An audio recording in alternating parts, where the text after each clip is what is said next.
Transmitir.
Hola a todos, gracias por conectarse. Soy la doctora Sofía Pasquel, endocrinóloga pediatra, y vamos a comenzar con la plática de hoy, que es sobre peso y obesidad en niños y adolescentes.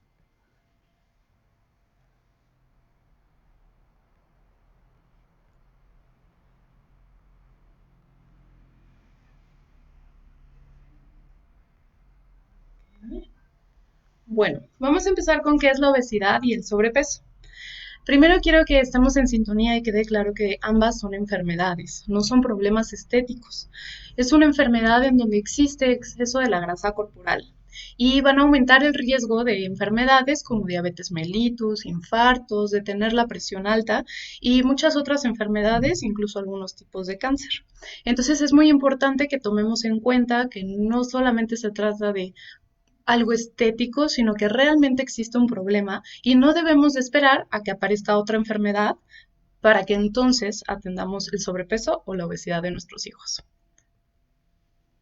¿Cuáles son los problemas que pueden presentar además de la obesidad? Pues por supuesto que va a haber un problema de autoestima, va a haber problemas respiratorios como apnea del sueño, puede haber asma, puede haber problemas en la columna y en otras articulaciones, principalmente rodilla y cadera. También pueden cursar con pie plano, pueden tener problemas cardíacos y algunos problemas cutáneos como estrías en la piel o algunos problemas de hongos entre los pliegues. Pueden tener problemas en el hígado y sobre todo pues se eleva el riesgo de diabetes, ¿no? Principalmente en todos los niños que tienen familiares, ya sea sus papás, sus abuelos, sus tíos, que también tienen diabetes. ¿Mm? Entonces, bueno, como todos ustedes saben, la obesidad es un problema muy importante en México. Les voy a platicar más o menos cómo estamos en nuestro país, de acuerdo a la encuesta nacional de salud y nutrición que se realizó en el año 2018. Esta es más o menos nuestra población. De 0 a 4 años tenemos 9.7 millones, de 5 a 9 años 11.1 millones y de 10 a 19 años 22.8 millones, siendo esta nuestra población más abundante y les voy a platicar un poquito más. Entonces, uno de nuestros problemas principales es la alimentación, ¿no? Entonces, les voy a platicar acerca del porcentaje de la población que consume alimentos que son recomendables para el consumo cotidiano, ¿no? Por ejemplo, el consumo de agua, la mayoría de las personas lo reportan, pero el consumo de lácteos se ve bastante disminuido, sobre todo en los pacientes de 12 a 19 años. Las frutas, ni siquiera llegamos a la mitad de la población que las consume regularmente. Lo mismo para leguminosas. Las carnes tienen un consumo un poco más elevado, sobre todo en los adultos. El huevo, el consumo es bajo. Y las verduras, vean, ni siquiera la mitad de la población reporta el consumo de verduras. Un cuarto de la población de los niños o un quinto de la población de los niños son aquellos que consumen verduras. Y entonces, si nos vamos a las gráficas, perdón, de alimentos no recomendables, por ejemplo, las bebidas no lácteas endulzadas, vemos que la mayoría de la población las consume. Y debemos reconocer que el azúcar es uno de nuestros problemas más grandes. Vean, para botanas, dulces y postres, también, más de la mitad los consume regularmente. Lo mismo para cereales y dulces, las bebidas lácteas endulzadas, es decir, todos los licuados, chocomilk, todas las bebidas como yogur de sabores, etcétera. Em, Se reporta un bajo consumo de comida rápida y antojitos mexicanos y un poquito menos para carnes procesadas. Pero entonces, ¿cuáles son los contrastes? Veamos. Sí, es verdad que muchos toman agua, pero así como toman agua, toman bebidas endulzadas. Y eso es un gran problema. Y así como nadie consume verduras, vemos la contraparte de cómo consumen botanas, dulces y postres. Entonces, reconocemos que como población somos una población que tiene bastantes malos hábitos alimenticios y pues esta plática de eso se trata, ¿no? De que nosotros reconozcamos que no estamos haciendo las cosas al 100% y que podemos mejorar y quiero mostrarles que es posible, que podemos hacer cambios pequeñitos que pueden impactar en nuestras vidas, ¿no? Y en las de nuestros hijos.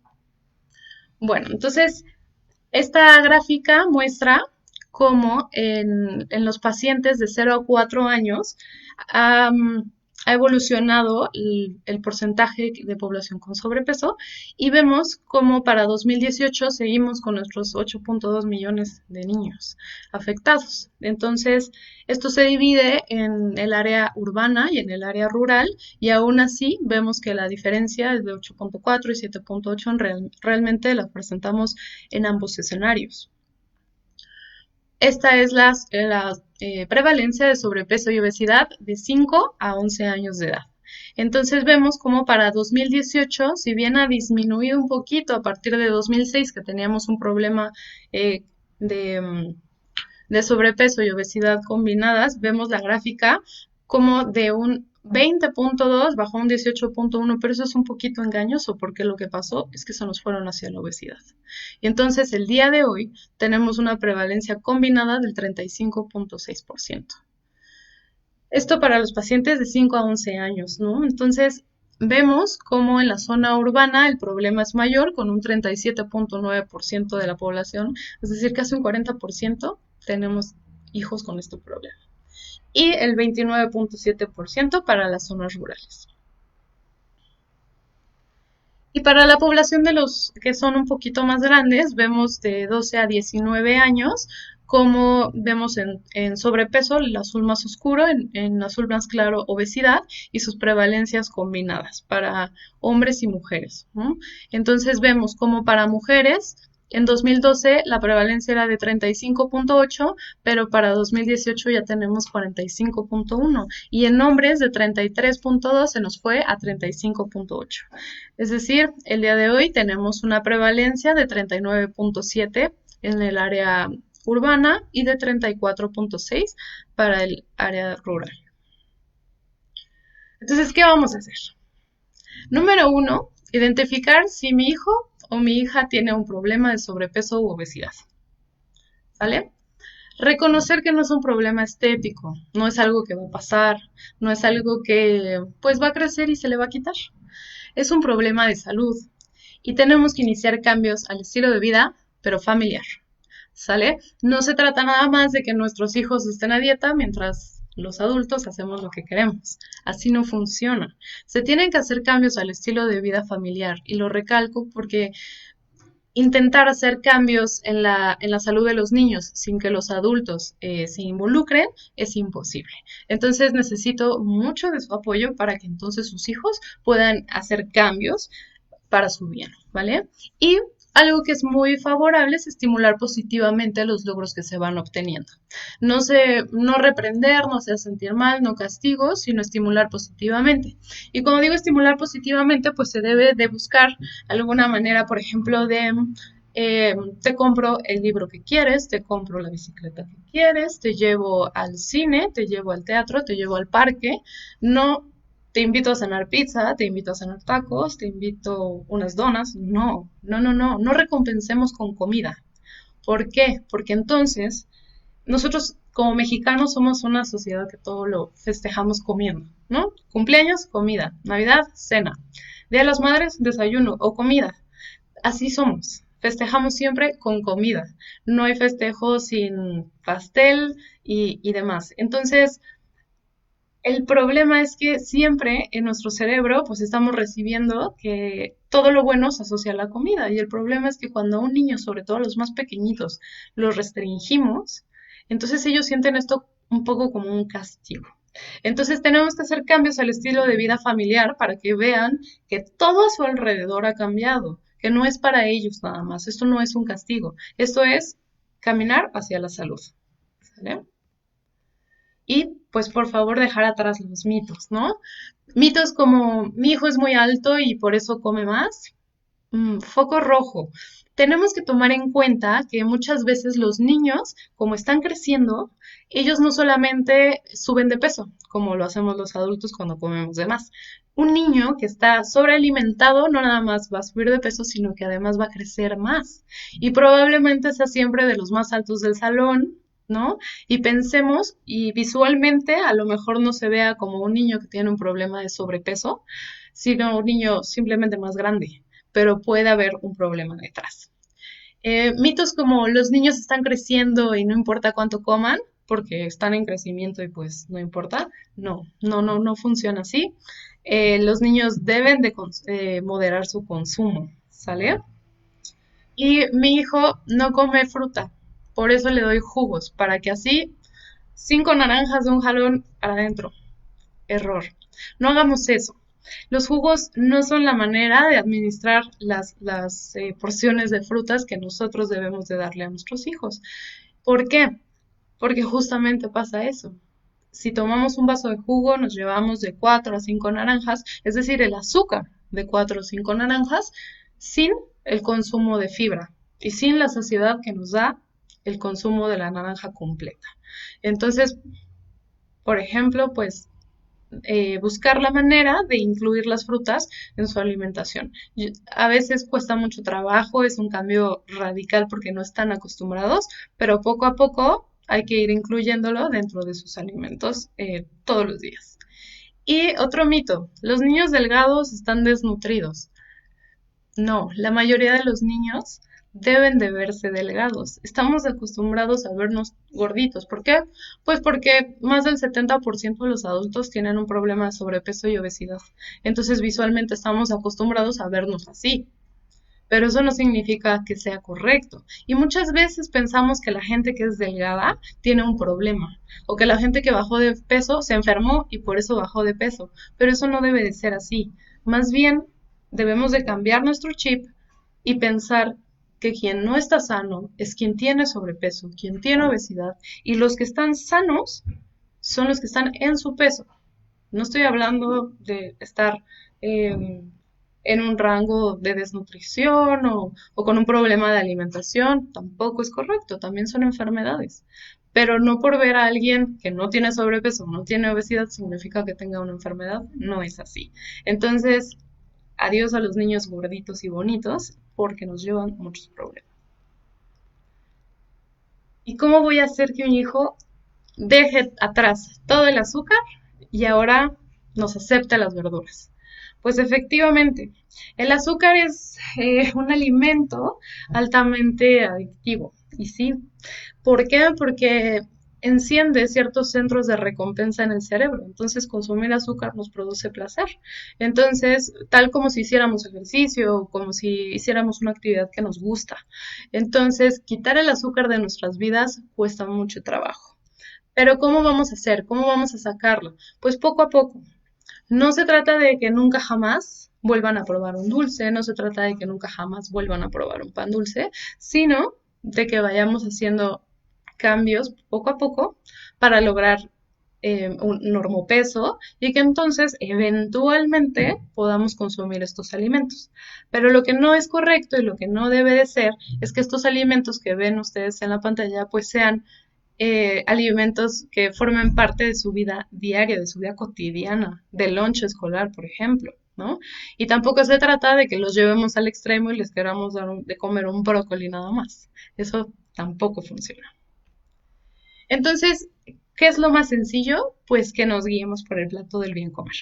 Y entonces vemos como en el plato vemos una gran parte de frutas y verduras, una gran parte de cereales, y entonces aquí en los cereales va a entrar las tortillas, van a entrar el pan, va a entrar las pastas, va a entrar el arroz, va a entrar papa, ¿no?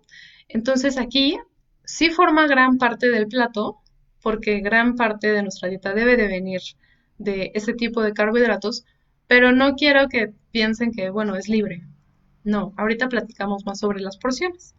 Las leguminosas forman otra, como un cuarto del plato, eso también es muy importante, porque son alimentos que son altos en fibra. Son también altos en carbohidratos, pero carbohidratos complejos, y tienen además un poquito de proteína vegetal. Entonces, las leguminosas son nuestros grandes aliados cuando estamos tratando de animar un estilo de vida saludable.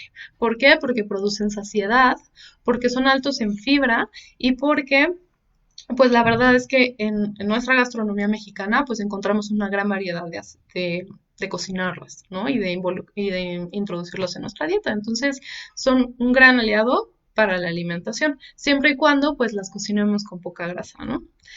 Y si nos fijamos, esta pequeñita parte son las proteínas de origen animal, ¿no? Entonces, pues muchas veces nos encontramos con estos platos y pensamos, híjole, pero pues tiene muchísimo arroz, tiene totopos, tiene tortillas, tiene frijoles, tiene guacamole, todo eso engorda. Pero si ustedes se fijan, el gran problema de este plato es la cantidad de carne. Entonces, veamos y comparemos. Esto es aproximadamente un tercio de taza de arroz, son cereales.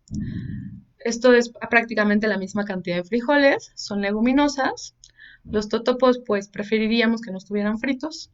Una sola tortilla, un pedacito de queso, guacamole, que se considera en este caso el aguacate, no lo vamos a incluir dentro de los frutos ni dentro de las verduras, sino que se considera una grasa, pero una grasa saludable. Entonces, consumida con moderación, pues es favorable para nuestra salud. Pero este pedazo gigantesco de carne no debe de ser. Entonces, si nosotros cambiáramos una parte de esto por muchas verduras y quitáramos pues la tortilla frita, estaríamos en un plato pues balanceado. Sumaríamos la fruta como un postre y un vaso de agua para complementar. Y entonces, ¿qué? Vamos a dar chayote hervido y pollo cocido a nuestros hijos nada más. No, por supuesto que no. Ningún niño nos va a aceptar un plato de este tipo. Bueno, estoy casi segura que ningún adulto lo aceptaría más de 2 veces por semana. Se trata de que nosotros hagamos cambios poco a poco. Es decir, no estoy diciendo que no comamos pollo y chayote. Sí, claro que sí, pero podemos hacerlo de una manera pues mucho más apetitosa. Podemos guisar el pollo y podemos hornearlo y de esta manera obtener un plato que visualmente pues se antoja muchísimo más. Y en cuanto al lonche escolar, no se trata de sacar de pronto todo lo que sabe dulce. No, podemos incluir frutas. Podemos enviarles un sándwich. No se trata de, no, pan, ¿no? Claro que pueden comer pan, pero en las cantidades adecuadas, en lo que le corresponde a cada niño, de acuerdo a su peso, de acuerdo a su talla, de acuerdo a su actividad física, de acuerdo a su edad, ¿no? Y a su desarrollo puberal. Podemos incluir las verduras de esta manera y dentro del sándwich para que si son niños que no están acostumbrados a consumirlas con regularidad, pues las vayan aceptando dentro de su dieta y pues incluir las cantidades adecuadas de frutas y verduras. No es necesariamente que se consuman durante el mismo momento de comida. Y bueno, otro de nuestros grandes problemas pues son los cereales azucarados. Entonces, desayunar un plato de cereal azucarado con leche entera pues es un clásico, ¿no? Un clásico. Todos los niños lo hicimos alguna vez.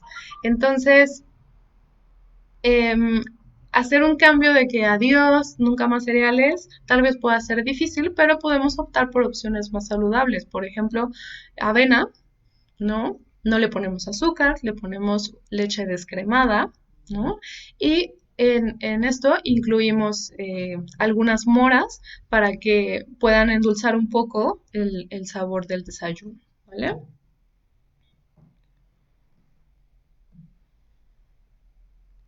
Y bueno, la jarra del buen beber. Aquí, pues, véanla con detenimiento. Vamos a ver cómo la recomendación de agua natural va de 6 a 8 vasos. Esto es para adultos. Cada niño pues tiene su requerimiento, pero obviamente 6 vasos son adecuados, ¿no?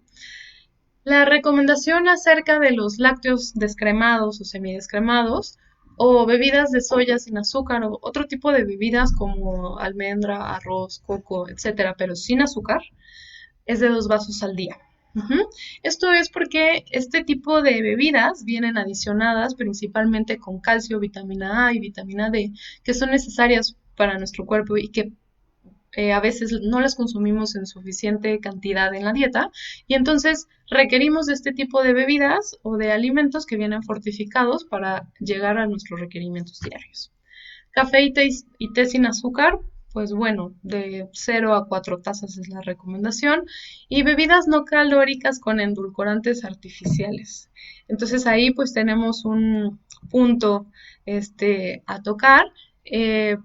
Porque los endulcorantes artificiales no siempre son buenos para nuestra salud. Por ejemplo, el abuso del aspartame, eh, estos endulcorantes que vienen, por ejemplo, en los refrescos sin azúcar, a veces pudieran modificar la flora bacteriana y entonces no dar buenos resultados a la larga o resultados favorables para el paciente. Entonces, en lo personal, pues no es una recomendación que yo tomaría, sin embargo no están prohibidas, ¿de acuerdo? Jugos de fruta, leche entera, bebidas alcohólicas o bebidas deportivas. A partir de los 3 años, el desarrollo neurológico de los niños está casi completo, entonces ya no requieren de los ácidos grasos que vienen en la leche entera. Entonces, a partir de esa edad, cualquier niño puede consumir leche light.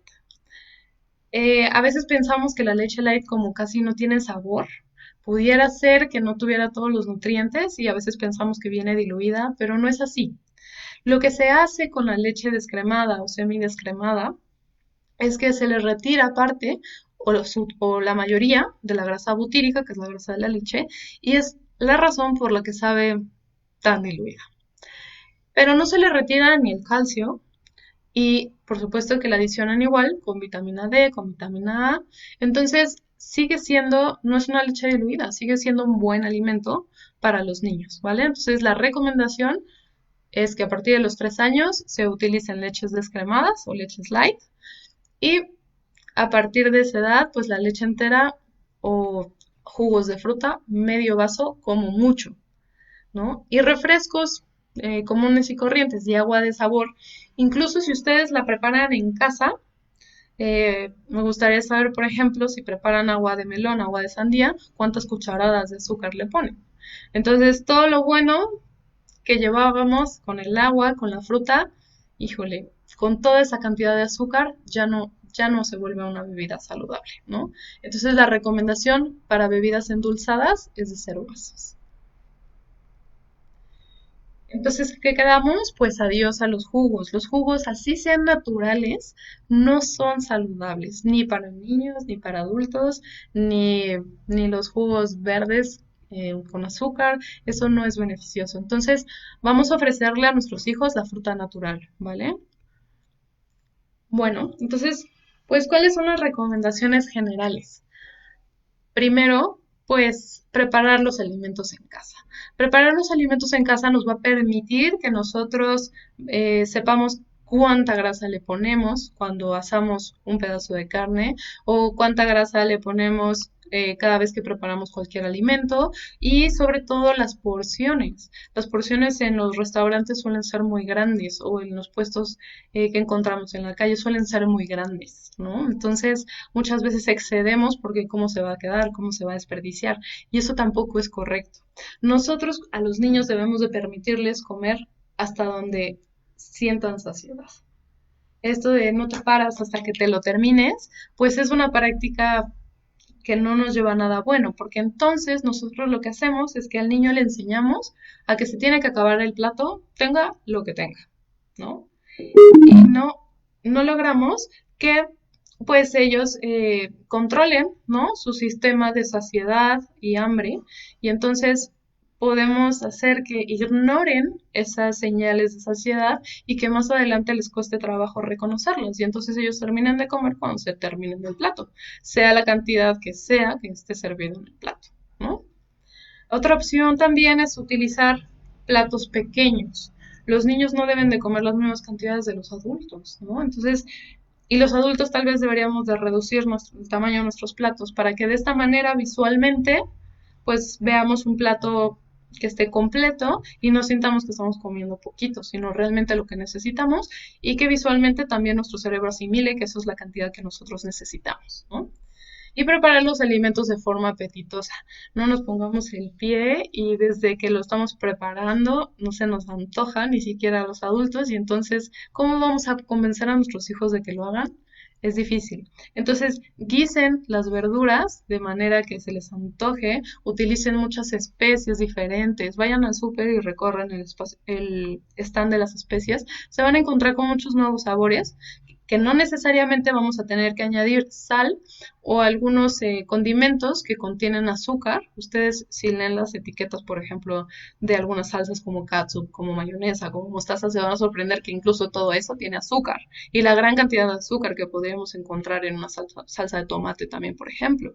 Entonces, si ustedes se hacen utilizan todas estas especias, pues no van a tener que echar mano tanto de sal y tanto de azúcar para poder mejorar el sabor de los alimentos, ¿no?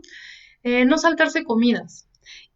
Y además de no saltarse comidas y de respetar los horarios, podemos, incluir colaciones, ¿no? Entonces hacer 5 tiempos de comida, un buen desayuno, una colación al mediodía, un tiempo de comida, una colación a media tarde y una cena, ¿no? Entonces de esta manera no vamos a llegar con muchísima hambre y ansiosos de ya quiero comer al siguiente tiempo de comida. Si nosotros incluimos 2 colaciones y hacemos 5 tiempos de comida, eso va a reducir mucho la sensación de hambre y ansiedad, sobre todo antes de llegar a la comida. Y masticar lento. ¿Por qué? Porque nuestro cuerpo no es tan rápido para enviar las señales de saciedad. Las señales de saciedad se llevan al cerebro por medio de hormonas, entonces tenemos que darles chance a estas hormonas de viajar desde el intestino hasta nuestro cerebro para avisarnos que es suficiente con lo que hemos comido. Entonces, si nosotros masticamos lento y hacemos un tiempo de comida más prolongado, damos tiempo que estas hormonas viajen y nos digan que ya estamos satisfechos. ¿Sale? Recomendaciones generales, pues, es disminuir el consumo de azúcar, de miel y piloncillo. Entonces, muchas veces caemos en las trampas de que por ser natural, la miel se puede consumir sin problema. Y no, la miel tiene una gran cantidad de azúcar. Entonces, endulzar una bebida con miel, ya sea café, ya sea té, el agua de todos los días, con miel es exactamente lo mismo que si lo hiciéramos con azúcar. El pan dulce. El pan dulce es uno de nuestros grandes enemigos. ¿Por qué? Porque además de que es un pan con carbohidratos, normalmente llevan mucha grasa y azúcar encima de todo, ¿no? Y pues suele ser muy común que mucha gente acostumbra a cenar un vaso de leche, si va bien, o una taza de café con una pieza de pan dulce, y eso no es un hábito saludable. Es mejor que, aunque sea, yo nada más le doy un cuarto de concha a mi hijo, no, prefiero que le dé dos quesadillas a que le dé un cuartito, una probadita de concha, ¿no? ¿Por qué? Porque le va a nutrir más dos quesadillas, así sean dos tortillas, que un pedacito de pan dulce. Eso no nos sirve de nada, no obtenemos absolutamente ningún beneficio y el niño se va a quedar con hambre, ¿no? Chocolates y otros dulces como caramelos, pues tampoco son recomendables, ¿no? O sea, quitarlos de nuestra vida cotidiana y dejarlos para ocasiones especiales, ¿no? Refrescos, jugos y otras bebidas azucaradas, ya lo he comentado. Aquí pueden ver la cantidad de azúcar que contiene cada envase de este refresco.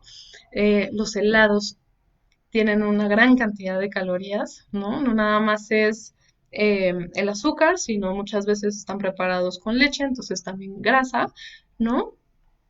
Las galletas también es algo que deberíamos de disminuir su consumo, ¿no? Si nosotros le damos a un niño pequeño de unos 5 años un paquete de 8 galletas con chispas, pues ya cubrió más del 100% de sus requerimientos de carbohidratos del día, de azúcar, perdón, del día. Entonces, las galletas son grandes enemigos y son muy, muy comunes en las tardes o en los recreos que demos este tipo de alimentos por su facilidad.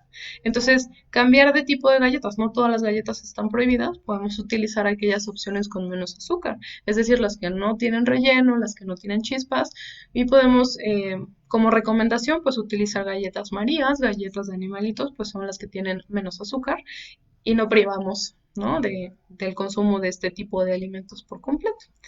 Y pues pasteles y todo tipo de postres, pues moderar su consumo, ¿no? Otra recomendación es disminuir el uso de pantallas. Desde el 2016, la Academia Americana de Pediatría hizo una publicación acerca de cuánto deberían de ver o de exponerse a pantallas los niños. Y entonces nos dicen que para niños menores de 18 meses es de 0 horas al día. Es decir, a los bebés no se les da el celular para que se entretengan, ni la tablet, ni les prendemos la televisión para que se entretengan. A los bebés hay que darles juguetes para que se entretengan, o jugamos nosotros con ellos. De 2 a 5 años, como máximo, 1 hora al día.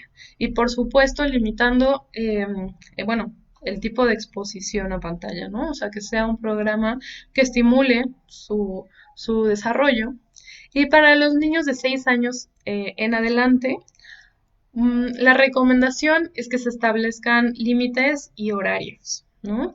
Yo no recomendaría más de 1 hora al día porque los niños de 6 años en adelante ya comienzan a utilizar pantallas para el uso, para hacer tareas, etcétera. Entonces, todo el tiempo que estamos frente a una pantalla es tiempo que no nos estamos moviendo.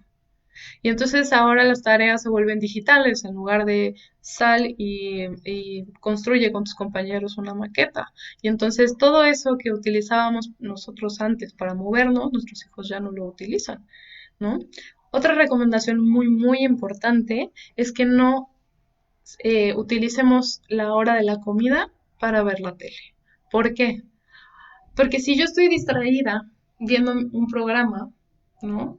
Va a ser poco probable que yo ponga conciencia sobre lo que me estoy comiendo y la cantidad que me estoy comiendo. Entonces suele suceder que muchas veces eh, los niños pues no tengan control sobre si les damos, por ejemplo, una bolsa de papas grande, pues digan, no, porque ellos están entretenidos y no están haciendo conciencia de cuánto. Entonces, cuando vamos a administrar alimentos, pues evitar, evitar el uso de pantallas y hacer pues una comida familiar, una comida donde todos platiquen y que sea un momento agradable, que no sea un momento de tensión y un momento de ya no puedes comer más o come más, ¿no? O sea, dejemos que todo fluya poco a poco. Ujú. Y evitar obviamente el uso de pantallas en la habitación. ¿Por qué? Porque promueve que no nos movamos.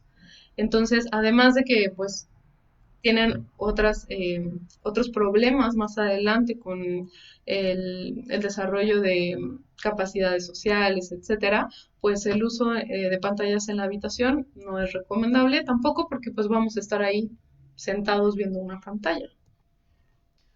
La recomendación para niños es realizar al menos una hora de actividad física diaria. Y cuando hablo de actividad física no es pues camina media hora de ida a la escuela y media hora de ida de regreso de la escuela, entonces listo.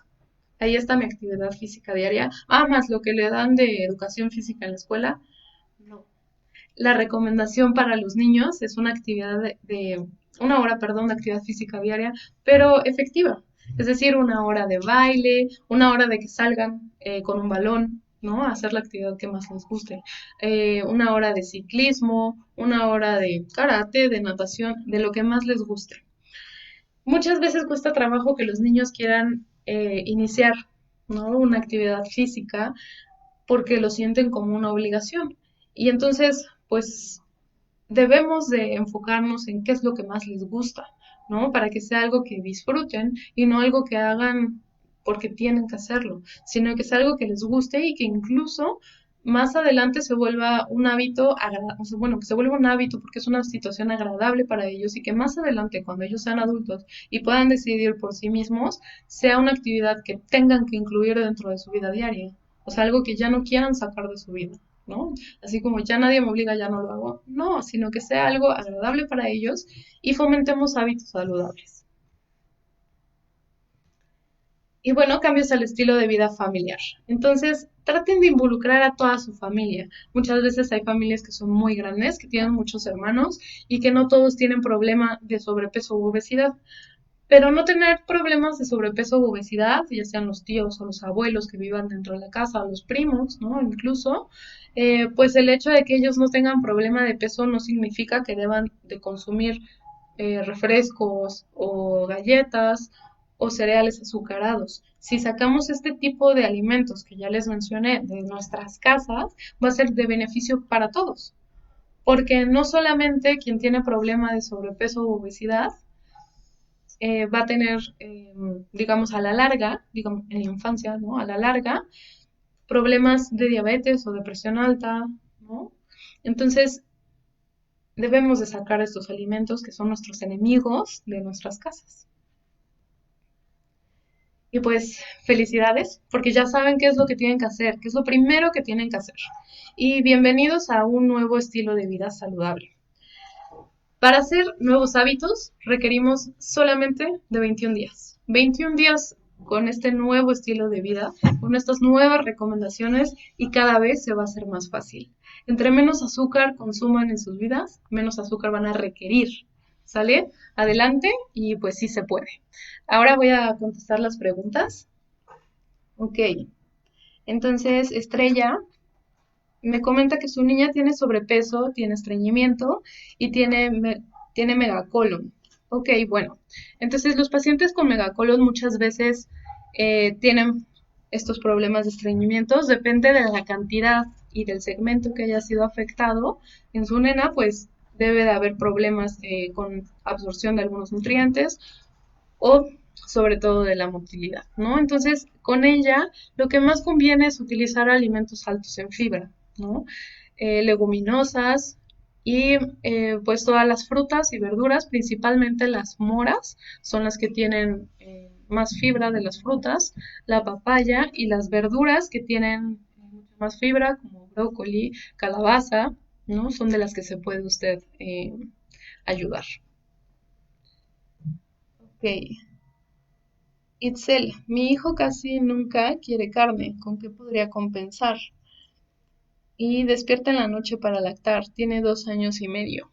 Ok, entonces, si casi nunca quiere carne, bueno, hay que ver primero la cantidad de carne, ¿no? Está muy chiquito, entonces la cantidad de carne o de pollo que requiere no necesariamente tiene que ser un bistec gigante, ¿no? O sea, con una pieza de la palma de la mano debe ser más que suficiente.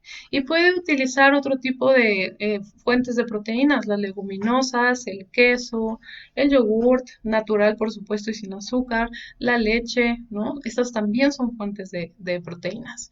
Y en cuanto a que se despierta lactada en la noche, pues por su edad no hay necesidad de que en la madrugada siga tomando leche. Entonces podemos establecer horarios, ¿no? Cena, toma su último vaso de leche y que ya no despierte sino hasta la madrugada. Digo, perdón, hasta la mañana siguiente, ¿no? Entonces, poco a poco hay que crear este hábito. Por edad, él ya no debería de estar despertando en la noche. Incluso debería de dormir las horas seguidas para favorecer el crecimiento, ¿sale? Ok, Guadalupe Flores, ¿cuáles son los primeros estudios que me recomendaría realizarle a mi hijo para empezarlo a tratar, ya que es predispuesto a diabetes y enfermedades cardiovasculares? Ok, primeros estudios en realidad pues sería una exploración física y pesarlo, medirlo en cuanto a talla y también pues su cintura y puede ser los pliegues cutáneos. No se trata de estudios de laboratorio al principio, no, lo primero que hay que saber es realmente ante qué estamos, ¿no? Entonces, una consulta y medirlo sería lo primerito que hay que hacer, ¿vale? Jimena, muchas gracias. Ahorita que hay menor actividad durante el día por COVID, ¿hay alguna necesidad de hacer modificaciones a la dieta? Ok, Jimena. Em, pues bueno, esto tiene que ver con tu actividad física. Si tú usualmente eres una persona muy activa que hace mucho ejercicio, ¿no? Y ahora, por estar dentro de casa, no quemas la misma cantidad de calorías que hacías, obviamente, cuando estabas fuera de casa, pues sí deberías de hacer una modificación a la dieta. No te hablo de comer poquito, sino evita los azúcares añadidos principalmente, ¿vale? Silvia González. Mi hijo tiene 13 años, tiene sobrepeso. Ha hecho ejercicio y dieta, pero no logra bajar la panza. Tiene mucha. Y se nota que sí baja de peso, pero no la panza. Hace días que lo llevé al doctor y me dijo que tiene los intestinos muy obstruidos. Ok, Silvia, esta es una situación muy común. ¿Qué pasa? Tenemos dos tipos de grasa. Tenemos la grasa que tenemos, digamos, en las piernas, en los brazos, y tenemos la grasa abdominal. Son dos tipos de grasa. La grasa abdominal es aquella que nos provoca todas las enfermedades, diabetes, resistencia a la insulina.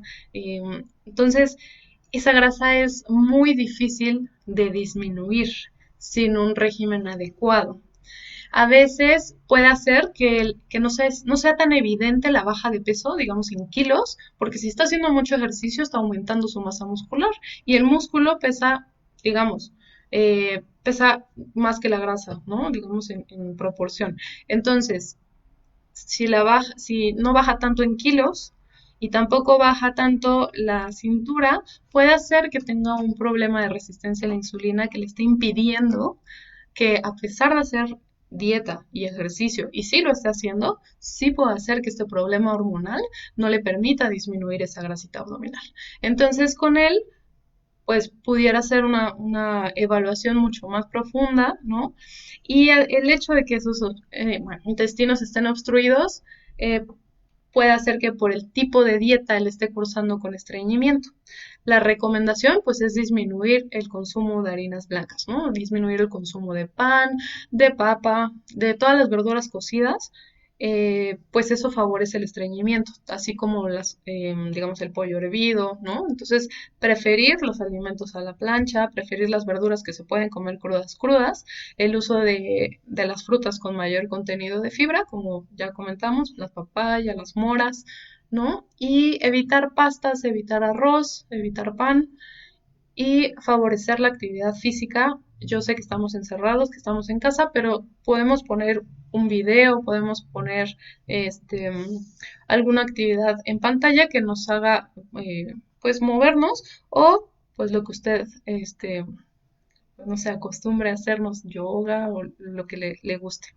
Este, si usted gusta, pues lo mismo, ¿no? Una consulta a ver si su niño tiene antecedentes de diabetes y riesgo de tener resistencia a la insulina y probablemente después de cerciorarnos de que haga la dieta y el ejercicio adecuadamente, pues se pudieran implementar otro tipo de medidas para ayudarle a bajar esa pancita. Um, vale, muchas gracias. En el súper venden muchos jugos para bebés. ¿A qué edad podemos empezar a darlos y cuál es la porción recomendada? Ok, muy bien, Ale, muchas gracias. Pues bueno, los jugos para bebés en realidad no deberíamos de darlos nunca, nunca, nunca, nunca jamás antes del año de edad. ¿Sale? Más adelante no es una recomendación. Mi recomendación es cero a los jugos, mejor la fruta completa. Pero si ustedes, bueno, o sea, eventualmente en la escuela o lo que sea, van a darlos después del año de edad, nunca antes del año de edad. Rosa María. Sandy Jiménez. Doctora, ¿qué opina de agregar a la fórmula de los niños módulos de carbohidratos como miel caro, cereal de avena o arroz? ¿Predisponen a los niños a obesidad? Sí, durante mucho tiempo a los niños con reflujo se les agregó cereal a la leche y entonces aumentábamos muchísimo, digo, para espesar la leche, pues sí, a lo mejor les pudiera modificar esa situación de reflujo, pero aumentamos muchísimo la carga calórica que le estamos administrando, sobre todo a los menores de 6 meses. Entonces, miel caro, cereales, todo eso no es recomendable para el niño sano durante la lactancia. Y Citlali Galindo, doctora, tengo una pequeña de 13 años, mide 1,60 y pesa 65 kilos. Tiene acantosis en el cuello. Le he llevado con doctores, pero me dicen que no presenta sobrepeso y por lo tanto no hay motivo de ello. Pero tampoco me dan tratamiento. ¿Qué puedo hacer? Ok. Si su nena tiene acantosis y usted ya lo detectó, eso sin duda es un problema de resistencia a la insulina. Eso es un dato clínico de resistencia a la insulina, no hay más. Puede ser que su nena, por estar alta y por índice de masa corporal, a lo mejor no tiene un sobrepeso muy importante o no tiene obesidad, ¿no? Pero si tiene un dato de resistencia a la insulina, eso se debe de tratar. ¿Qué es lo que podemos hacer a partir de hoy? Ejercicio y modificaciones al estilo de vida, ¿no? Entonces, incluir una hora de ejercicio diario, eliminar por completo, ahí sí, porque ella ya tiene un dato de resistencia a la insulina, por completo los azúcares simples de la dieta y una evaluación por un endocrinólogo pediatra que pues esté capacitado para tratar este tipo de situaciones. Ok, la última pregunta. Julio, doctora, ¿los niños con trastorno de déficit de atención e hiperactividad no deben de comer dulces? Ok, bueno, pues en realidad casi ningún niño debería de comer dulces, como todo, o sea, como algo cotidiano, ¿no? Esto debería de ser pues algo muy esporádico, porque pues son azúcares simples, ¿no? Que se incluyen a la dieta. Que tengan el trastorno de déficit de atención e hiperactividad, pues no hace la diferencia. La verdad es que ningún niño, por sano que sea, debería de consumirlos cotidianamente. ¿Ok? Bueno, pues muchas gracias por conectarse, perdón. Espero haber resuelto, perdón, todas sus dudas. Y si tienen alguna duda más, pueden comentarla en el grupo y yo la responderé personalmente. Gracias.